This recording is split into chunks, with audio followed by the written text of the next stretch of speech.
Hi guys, welcome back to our YouTube channel.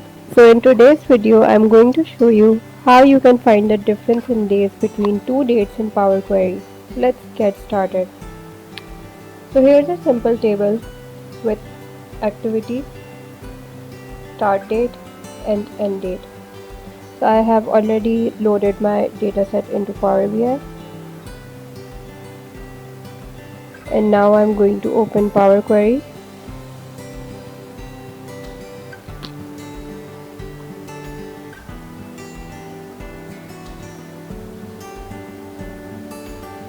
Now I am going to select the end date column.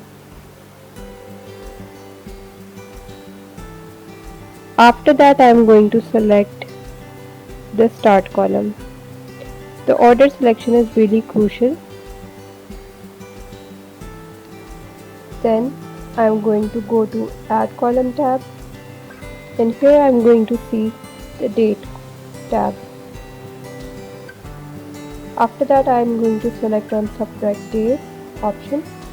This will create a new column showing the number of days between the two dates. The subtraction days option in the add column tab is only available if the selected columns are marked as date columns. By default, the calculation does not include both start date and end date.